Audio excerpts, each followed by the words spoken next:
तो बच्चों आज हम बात कर रहे हैं electric field intensity at a point due to a infinite straight wire. ठीक है, मतलब कि हम कर क्या रहे हैं, गॉस लॉ के एप्लीकेशंस कर रहे हैं। मैंने आपको बताया था कि गॉस लॉ के एप्लीकेशन के थ्रू आप इलेक्ट्रिक फील्ड किसी भी टाइप के स्ट्रक्चर के कारण किसी भी पॉइंट पे आप निकाल सकते हो, किसी भी डिफरेंट पॉइंट पे निकाल सकते हो। तो आज हम वही करने जा रहे हैं और आप देखिएगा कितनी आसानी से हम इस चीज को कर पाते हैं। ठीक है, ओके। सो मैंने लिखा इलेक्ट्रिक फील्ड ई, मैंने इलेक्ट्रिक फील्ड लिखा, आप इसे ये भी लिख सकते हो इलेक्ट्रिक फील्ड इंटेंसिटी, दोनों चीज सेम चीज यहाँ पे होते हैं। ठीक है ना, कंफ्यूज मत होना, इलेक्ट्रिक फील्ड बोला तो इलेक्ट्रिक फील्ड इंटेंसिटी अलग हो गया, मतलब शॉर्टकट में बोलते हैं हम। मैंने यहाँ पे आपके लिए सुविधा के लिए लिख दिया electric field intensity due to infinite straight wire. ठीक है, अब ये हमने क्या किया कि एक बहुत ही थीन पतला वाला स्ट्रेट वायर ले लिया, मतलब कि 1D की बात कर रहा हूं, है ना। मैं बात किसकी कर रहा हूं, 1D की। ठीक है, और इसमें क्या है, this is positively charge, this is positively charge. ठीक है, ओके, चलो यहां तक ठीक है, ओके। अब मैं क्या कर रहा हूं, यहां से इसके यहां से एक मैं डिस्टेंस ले रहा हूं पी पॉइंट पे। मुझे क्या करना है, पी पॉइंट पे क्या निकालना है, electric field intensity.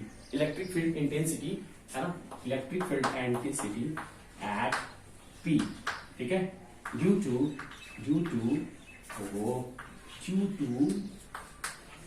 Long thin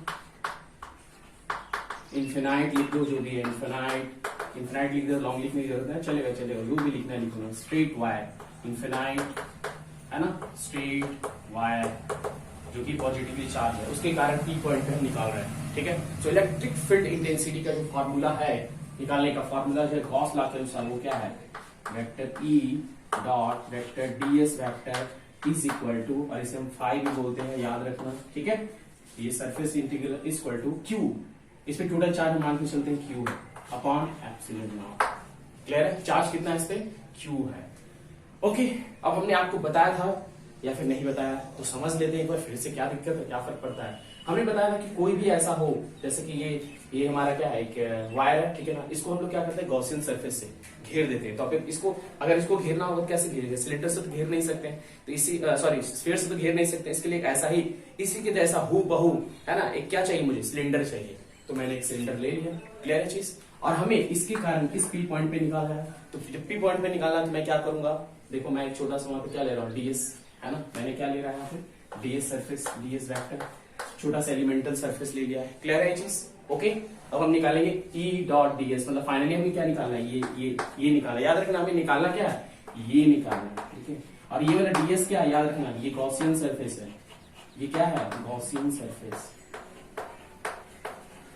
value of Gaussian surface है ये वाला, ये याद रखना, बहुत ही इंपॉर्टेंट चीज। क्यू यहाँ पे क्या है, क्यू इनक्लोज्ड चार्ज जो भी होगा उसका वैल्यू हमने लिखा है यहाँ पे, Q/2 भी हो सकता है, Q/3 भी हो सकता है, कुछ भी हो सकता है। एप्सिलॉन नॉट जान रहे हो क्या है, एयर मीडियम के लिए, फॉर एयर या वैक्यूम मीडियम के लिए मैंने रखा है, एयर या वैक्यूम। ठीक है, क्लियर हो रहा है ये सब सारी चीजें, ठीक है ना, ये सब चीजों को समझे, एक एक करके समझे। यहाँ पे इलेक्ट्रिक फील्ड इंटेंसिटी निकालना है ना, इस पॉइंट पर, पी पॉइंट पर। क्लियर है चीज, किसके कारण, इस चार्ज, इसके कारण, इस पॉजिटिवली इन्फिनाइट स्ट्रेट वायर के कारण। ठीक है ना, यहां तक क्लियर हो गया। ठीक है, डीएस हमारा क्या है, ये गॉसियन सरफेस है, मतलब जो भी जैसा भी शेप रहेगा उसके अकॉर्डिंग हम एक गॉसियन सरफेस बना देंगे। गॉसियन सरफेस बनाने का कारण मतलब क्या है, क्योंकि हमें इलेक्ट्रिक फील्ड निकाल सकता है, और गॉसियन सरफेस जब तक नहीं रहेगा तब तक इलेक्ट्रिक फील्ड इंटेंसिटी निकल नहीं पाएगा। कौन सा, गॉस लॉ के एप्लीकेशंस को यूज करते हुए। ठीक है ना, क्लियर है चीज, ओके ओके। चलो अब हम क्या करते हैं, ऐसे तो हमारे पास अब एक चीज देखो, यहाँ पे 3 तरह का सरफेस आ रहे हैं। ठीक है ना, देख लो, एक यहाँ पे ये भी सरफेस आ रहा है, और एक ये भी सरफेस आ रहा है, ठीक है ना, और एक ये भी सरफेस आ रहा है। लेकिन हम इन दोनों को क्या करते हैं, कैंसिल कर देते हैं। इन दोनों को कैंसिल करने का मतलब क्या है, सो बता देते हैं। ठीक है ना, इलेक्ट्रिक फील्ड इंटेंसिटी हमें इस पॉइंट पे निकालना है, तो इस सरफेस भी हम लोग इस पॉइंट पे भी निकाल सकते हैं, इस पॉइंट पे भी निकाल सकते हैं। ठीक है ना, क्लियर है चीज। लेकिन इस पॉइंट पे भी क्या होगा, इलेक्ट्रिक फील्ड इंटेंसिटी कुछ आएगा ही नहीं आएगा। आप देखना चाहोगे क्यों, मैं दिखा देता हूँ आपको। जैसे मैं लिखता हूँ ई डॉट डीएस, तो देखो कैसे लिखता हूँ, थोड़ा सा यहीं पे लिख के दिखा देता हूँ। जैसे ई, इसका क्या लिखता हूँ, आर डायरेक्शन, और डीएस का क्या लिखता हूँ, एन क्या। ठीक है ना, क्लियर। अब देखो इसको छोड़ दो, इसी को अभी कंसीडर करते हैं। तो ई डीएस, इसको भूल जाओ क्योंकि ये तो स्केलर हो जाएगा ना, E DS R vector dot N cap. अब देखो आर और एन के बीच अभी डायरेक्शन क्या है, इलेक्ट्रिक फील्ड का डायरेक्शन हम ये इधर अभी ठीक है। लेकिन एन कैप अभी इधर है, ये वाला ले रहा है या फिर ये वाला ले लो, दोनों में से कोई भी एक ले लो, ठीक है ना। तो आप देखो कि ई का डायरेक्शन इधर है, ई का डायरेक्शन यहाँ पे इधर है, और एन कैप का डायरेक्शन किधर है, इधर है, दोनों में कितना होगा 90 डिग्री होगा। तो क्या होगा आर डॉट एन 90 डिग्री क्या होता है, ये तो 1 हो जाएगा, इसका मैग्नीट्यूड 1 हो जाएगा और इसका भी मैग्नीट्यूड 1 हो जाएगा, cos 90 डिग्री हो जाएगा। cos 90 डिग्री की वैल्यू कितना होता है, sin 0 डिग्री बराबर 0 हो जाएगा। सो यहाँ पे क्या हो जाएगा, फाइनली फ्लक्स क्या हो जाएगा, फ्लक्स क्या हो जाएगा 0 हो जाएगा। सो क्या हुआ समझ में आया कि इलेक्ट्रिक फील्ड इंटेंसिटी का डायरेक्शन अभी इधर ले रहा है, तो इस यहाँ पे कोई भी पॉइंट पर या यहाँ पे इस तरफ इस सर्कल कोई भी पॉइंट पर क्या हो जाएगा, इलेक्ट्रिक फील्ड 0 हो जाएगा, फ्लक्स 0 हो जाएगा। क्लियर है चीज, ठीक है ना, ये चीज समझ में आ गया, ठीक है। तो हम इसके बारे में बात नहीं करेंगे, हम सीधा बात करेंगे इस पे, ठीक है। हम इस पे बात करेंगे कि electric field intensity at point P पे क्या होगा due to this long straight wire के कारण। तो आप देख लो फिर से, या ये हुआ E dot D S, surface integral का वैल्यू डाल दो, यहाँ पे फाइल लिखना तो लिख दो, कोई बात नहीं, ठीक है। अब हम क्या करेंगे, ई वेक्टर ई, सॉरी ऐसे नहीं लिखेंगे, ई यहाँ पे ऐसे भी नहीं लिखेंगे, आर कैप लिखेंगे, देख लो है ना, इसका डायरेक्शन मैंने आर कैप माना और ये सरफेस का डायरेक्शन क्या है एन कैप। हमेशा याद रखना इस सरफेस को हम दिखा रहे हैं एन कैप से और इलेक्ट्रिक फील्ड के डायरेक्शन दिखा रहे हैं आर कैप से, याद रखना, ये चीज बहुत आसान हो जाएगी चीजें, ठीक है।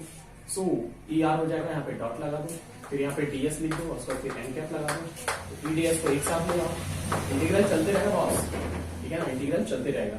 तो आर डॉट एन कैप आप समझ सकते हो कि क्या मैं क्या बोल रहा हूँ, फिर क्या हो जाएगा, यहाँ पे लिख लो ई ds और आर डॉट एन कैप मतलब क्या हो गया, आर एन, यानी ऐसे लिख दो 1 और यहाँ पे क्या हो जाएगा cos 0 डिग्री ना, cos 0 डिग्री होगा, cos 0 डिग्री होगा 1, तो यहाँ पे 1 हो जाएगा।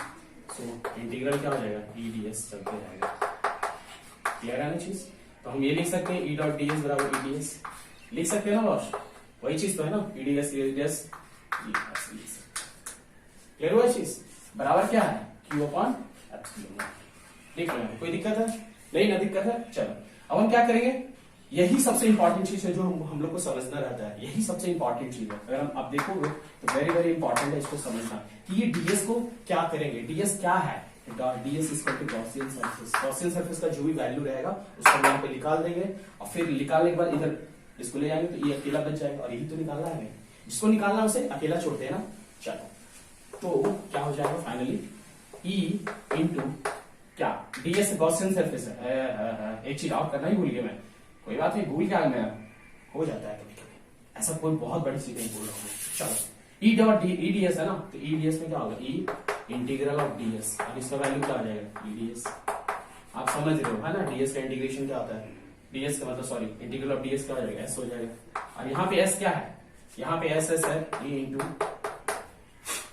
गॉसियन सरफेस का एस का वैल्यू क्या होगा 2 पाई, यहां से डिस्टेंस में आर मान रहा हूं, ठीक है, और ये लेंथ सॉरी बार बार मेरे चौक ले जाता है, ये टोटल लेंथ में कितना ले रहा हूं, मतलब ये वाला लेंथ कितना ले रहा हूं, तो क्या हो जाएगा 2 पाई आर एल, समझ में आ गया होगा, क्लियर है। सो दिस इज ऑलवेज क्या है गॉसियन सरफेस, सो यहाँ पे हो जाएगा 2 पाई आर, ठीक है 2 पाई आर एल होगा, इधर क्या हो जाएगा क्यू अपॉन एप्सिलॉन।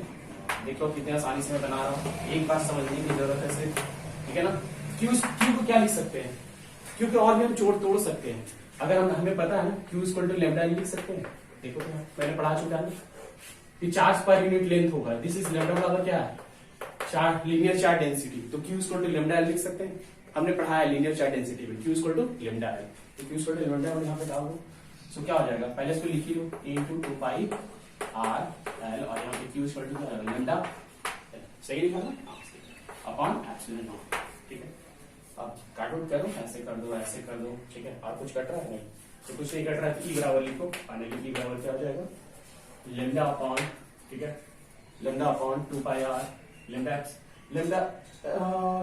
मान को लिखो, हाँ 2 पाई आर एप्सिलॉन नॉट, ठीक है, ये इलेक्ट्रिक फील्ड। अब आप बोलेगा कि सर ऐसा इलेक्ट्रिक फील्ड का डायरेक्शन के रूप में लिख दो, तो डायरेक्शन हम जान रहे हैं 2 pi R epsilon naught, so this is electric field intensity at point P due to a long thin straight wire, ठीक है, this is an infinite long thin straight wire at point P, क्योंकि electric field का direction इधर ही है, तो इधर से electric field हमारा निकल जाएगा, लेकिन इस केस में इस सरफेस के लिए और सरफेस के लिए हम देख रहे हैं कि फ्लक्स का वैल्यू 0 हो जा रहा है, क्योंकि जो इलेक्ट्रिक फील्ड का डायरेक्शन है और सरफेस का जो डायरेक्शन है वो दोनों एक दूसरे के साथ क्या बना रहे हैं 90 डिग्री, और 90 डिग्री जब बनाएंगे तो क्या होगा r डॉट n बराबर 0। लेकिन यहाँ पे क्या हो रहा है 0 नहीं हो रहा 1 हो रहा है। दैट्स व्हाई हम लोग electric field density find out कर चुके हैं। ठीक है, ओके चलो tata bye bye, thank you.